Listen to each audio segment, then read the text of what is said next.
Amma kin ci sa'a, ganin halin da kike ciki na damuwa kadai yasa bulalan nan ta shiga jikinki. Yanzu kina nufin ki ce ba za ki je makaranta ba kenan?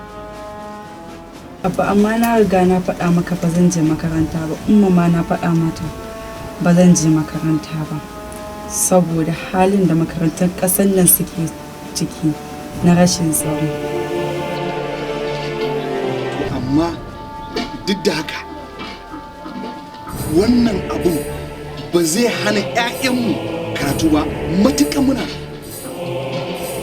Abba, ka san ƙawasha Zainab tun da aka zo aka zagaye makarantarsu aka tafi da su har yau ba ƙara jin ɗorinsa ba. Ba ki ga gwamnati tana bakin ƙoƙarinta ba akan wannan abu? Abba, tun da suka kira suka ci a kawo musu miliyan 100 shikenan maganar ta shirye ce. Miliyan 100? Inna lillahi wa inna ilaihi raji'un. Ni abin da ya fi ɗaga min hankali mutanen nan wanda suke satar jama'a yadda suke tozarta 'yan uwana mata, suke cire musu sutura, suke cire musu hijab, suke cire abar, suke wulakanta su, sai ga suna watsa su ta YouTube, ta Instagram, ta Facebook, ta WhatsApp.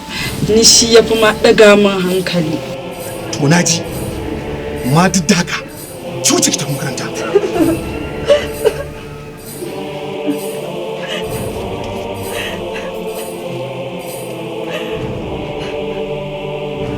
Yaya daga cewa ki tafi makaranta ki kama rushe mun da kuka kuma?